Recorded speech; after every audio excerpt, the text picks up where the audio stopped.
Hey, what's up, everybody, and welcome to the Jim Carrey Project. This is the project where we are watching all of Jim Carrey's in chronological order. I am your host, Brian Kondrach, and with me, as always, is Carrie Grant. And today we just finished watching Christmas Carol. Yeah, this was released in November of 2009. It was directed by Robert Zemeckis. Written by Robert Zemeckis, based on A Christmas Carol by Charles Dickens, starring Jim Carrey, Gary Oldman, Colin Firth, Bob Hoskins, Robin Wright Penn, Cary Elwes, and Fionnuala. That's a weird name. Flanagan. I don't know who that is. I don't know who that is either. But anyway, let's just go ahead and get right down into it. What'd you think? I mean, it's a Christmas Carol. Yeah, and that's the episode. Yeah. Thank you so much for tuning in to the Jim Carrey Project. I can talk about A Christmas Carol. I mean, I feel like it's not a Christmas movie. It's like, it's a ghost movie. It's so dark. Like, parading as a Christmas movie. It's not a Christmas It's a Halloween story. Totally. It's like ghosts and spookiness. Yeah. It just happens to fall on Christmas. Yeah. But like the whole idea like, is... if anyone's like, oh, I have to watch A Christmas Carol over like the Christmas holidays, there's like nothing... I mean, it teaches lessons, but it doesn't feel Christmassy to me. No, it never does. You know, people argue that like Die Hard's not a Christmas movie. Yeah, but it's like that. Well, it kind of is, because it takes place on Christmas, and it's like okay, is it though? It's a Christmas movie as much as this one is. It's so funny because A Christmas Carol happens every year whether you want it to or not. It comes out, it's on TV, it's in plays. Yeah, you can't avoid it. Cable can't do it. Yeah. But like, I never seek out and think, oh, it's Christmas time to watch A Christmas Carol. Let's do it. It's like, I'd rather watch The Grinch, or I'd rather watch a Christmas Story, or there's a lot of other. Yeah, there's so many other Bukus on the Hallmark Channel you could watch. All of the Falling in Love with Christmas. Bukus of Christmas movies. Yeah. So, let's talk about the movie a little bit. Jim Carrey, this is his return to animated film. He had Horton Hears a Who, and then we got this one. But this is very much him. He plays a lot of characters in it. Does he? He plays Ebenezer Scrooge. He plays all three ghosts. Oh, I didn't know that. I mean, even though the third one doesn't have any lines, he does. He does. I think the motion capture for it. Oh, I see. And I think I wish I would have known that he was, especially the present one. Yeah, you can. Now that you look at it, now I would have been looking for. Now him that more. you know that, do you see it and do you hear it? Like, especially like they have the same laughs. At the end of it. I know that laugh. Blah blah blah. So he plays four characters technically. Okay. I feel like Jim Carrey's a little wasted on this movie. Yeah. I mean, it could have been anybody. Yeah, it really could have been anyone, as long as you can get the voice, the accents and the voices down. He Ebenezer Scrooge. I'm so upset. Blah blah blah. you could have done it. I could have done it. Like, it didn't need Jim Carrey in it. Yeah, and they did use his likeness for Ebenezer, which is interesting to see a really accentuated kind of thing, but like, prosthetics would have been just fine. Yeah. We didn't need to do it in a thing. Robert Zemeckis was like, oh, Christmas Carol. He did the other one, the North Pole Express. Oh, right. He directed that with Tom Hanks. It has that same kind of animation. And so he was like, oh, I want to do another one. What's another movie? Oh, how about A Christmas Carol? Yeah. It's like, oh, I can do all this stuff. They did. There was some cool things and stuff in it. I mean, there was a lot of, I guess, special effects. It's animation, but the movements of the camera and things like that. It was making me feel nauseous at some point. But I mean, there's definitely some cool that kind of animation. I feel like it's creepy. In though. 2010, it freaks me out a bit. In 2009, 2010, it has. I mean, the reality or the realism of animation now is literally they are putting people who have died back into movies. Yeah. And it's bonkers. And this is like the beginning stages of it, but it still feels like the beginning stages of it. It's a little jarring to watch. It's a little uncomfortable. I'd rather it be animated and like or like if it's going to be computer graphics, like go like the Seuss version of it, like like the Horton Hears a Who kind of animation versus like the so realistic that it's like your brain is just it does mess with you like a bit. It It messes with you a bit. I don't know. I mean, I got used to it, but in the beginning, I kept like it's such a looking. I don't know. I'm paying attention to that instead of the story. I guess some of the time, which is okay, but I don't know. It's not. It's just weird. Yeah, so. there's not a whole lot to talk about. No, I mean, it's Jim Carrey's voice was good. Yeah. I mean, I was, I liked the character of Ebenezer. I was annoyed by the ghost. Mm-hmm. Marley's ghost was just freaky, and his jaw like broke, and it's intense. It's not a Christmas. Like, I know, how is this and then supposed to be for kids? Christmas present just kept laughing, and I was like, I guess I wasn't in the mood for it today. But there's so much. Gary Oldman's in it as Bob Cratchit, but he also plays Tiny Tim, and he also plays Jacob Marley, which is like, that's the kind of guy that you expect to be. I almost feel that Gary Oldman would have been a better choice for Ebenezer Scrooge and the Ghost as opposed to Jim Carrey. And Jim Carrey could have played happy-go-lucky Bob Cratchit, right? Or the uncle, or I'm sorry, the nephew, Colin Firth's character. Yeah. I mean, he's fine. He's not bad in it. I just feel like he wasn't used.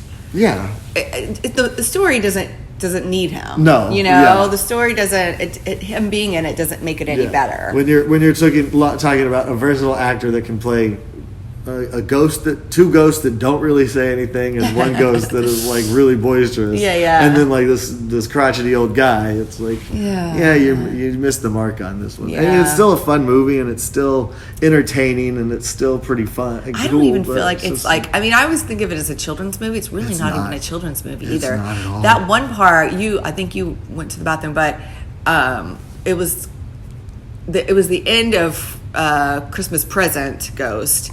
And then there was like this like hand sticking out from under his like dress thing, and then he like opened it. It was these two like feral children. It was creepy. And then they turned into like they did that a lot. They like morph into other things, and like morphed into like a prisoner, and then like a whore. Yeah. And she was kind of like on Ebenezer, like I don't know, saying something. I don't know. It was kind of weird. And then I was just like, what is going on? I just can't handle this right now. Today was not the day to watch this for us. I think just in general, where it's just like we're both just. I mean, I'm glad exhausted. I saw it once. I will not watch it again. I don't think Had you seen it before? I think I've tried to watch it before. I've seen like parts of it, but I couldn't sit through it. I mean, I had to sit through it today, so I got through it. So I'm glad I did. But I mean, I think there's other versions. If I don't even like the story, but if I did want to watch something else, I would watch maybe. You said Scrooge. Yeah, Scrooge with Bill Murray. I think is one of your favorite. The best way I think that they do it, because it does lean so far into the comedy, but it's like. It still has the same message, same creepy things. Yeah. And that's like a late 90s or early 90s, late 80s movie. I don't remember seeing the whole thing, but I remember seeing parts of that. The special effects are so much more different. That one comes on TV, I think, sometimes too, like in the holidays. So, the other one that I think of, and it's not even exactly a Christmas Carol, is the Matthew McConaughey one was like Ghost of Girlfriend's Past or something like that. But it's the same concept. It's like he gets visited by ghosts, and it's like the same story, but it's with his girlfriends and his like love interest. What's the moral? Which I'm like, let's watch the McConaughey one instead. What's the moral? Like, if you don't change your ways, you're not going to end up with this particular girl. Because it's Jennifer Garner is the girl that he should be with. So he has to learn his lesson. Is it based at Christmas time? At a wedding during Christmas. I'm done. I am done with this episode already. No, you should watch it. It's a great some Sunday, 2000s Sunday rom-com. afternoon, like I ain't doing anything else watching kind of thing. I'm just gonna binge and just feel good. You have to watch it now. I will. That's your homework. homework. That's our next foray, our next project. Yeah. The Matthew McConaughey way. Yeah. McConaughey way.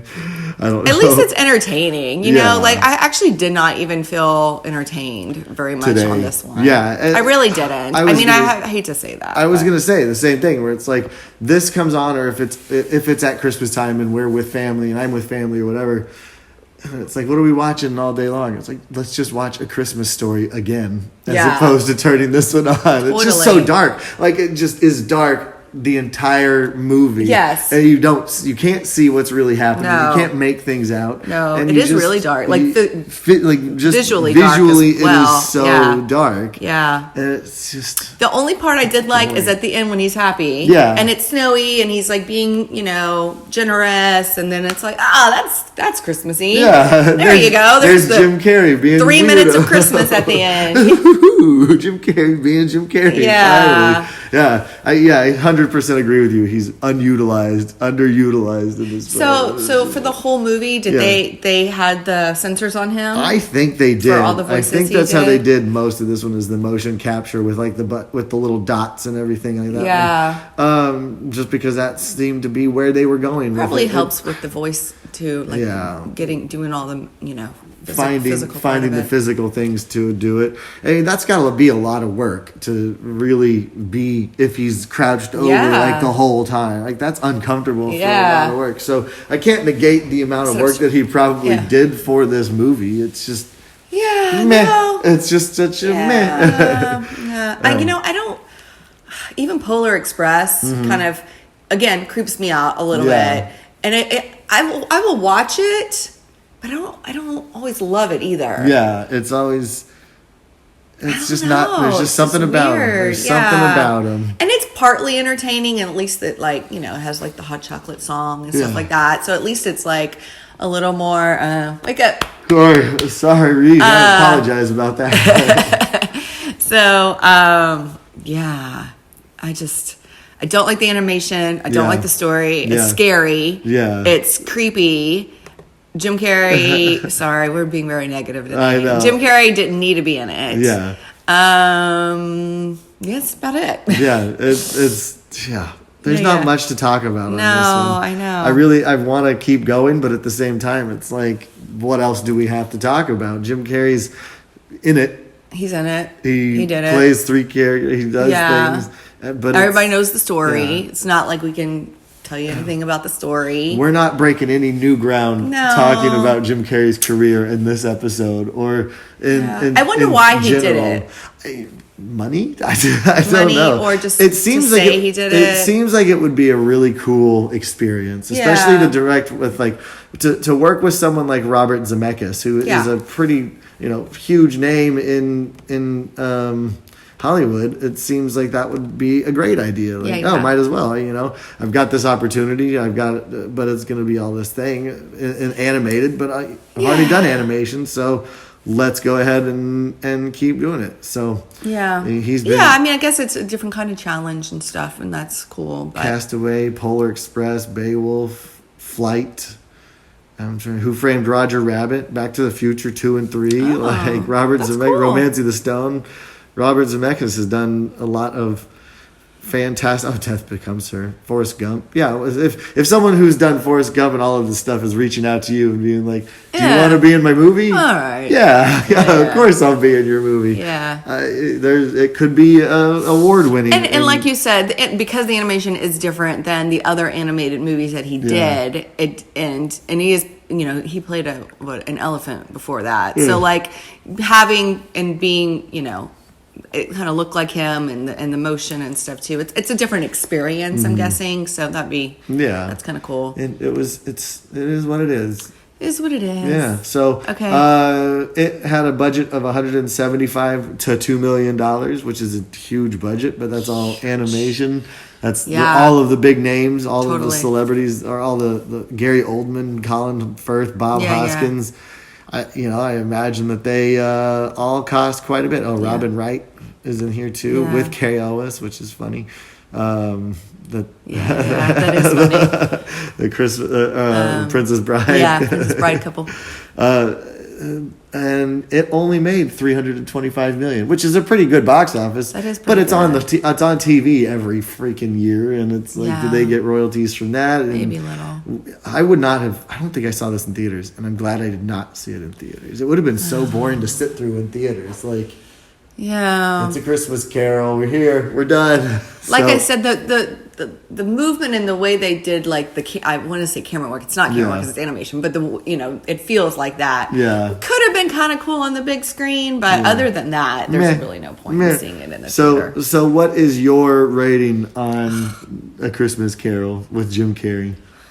And if I'm rating it against other Christmas carols or just a Jim Carrey, it doesn't even matter. It's like a 3. Yeah. I'll give it a 5. It has a general 50% kind of feeling across the board where it's like, this could have been cool, but it's boring. It's a Christmas Carol, and I've seen this story, I've seen this movie, seen this thing, and the biggest gripe about it is that it just underutilized Jim Carrey. Yeah. And he can be a phenomenal dramatic actor. We've seen it happen. Yeah. But when you don't have, it's in the eyes. You said it last episode. It's in the eyes. You don't get to enjoy it. He's not as good in animation. You don't get to enjoy the reason you enjoy Jim Carrey. Yeah. There it is. So I give it a 5. It has a 5.9 out of 10 on Rotten Tomatoes, 52% approval rating. 50-50, yeah. Everybody's okay about it. 50 out of 100 on Metacritic. It's okay. Everyone says it's okay. Yeah. It is visually incredible. It's a lot of really cool stuff, but it's like, meh. All right. Yeah. Well, that wraps it up for Christmas Carol. So thank you guys so much for tuning in to the Jim Carrey Project. I'm your host, Brian Kondrach, and with me as always, Carrie Grant. So please rate, like and subscribe, rate us wherever you get podcasts, or leave comments on YouTube. Do whatever you do, and then join us next time when we will be watching Mr. Popper's Penguins. That's technically another Christmas movie?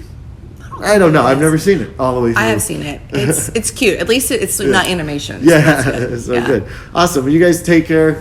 Stay safe. And God bless us, everyone. That's so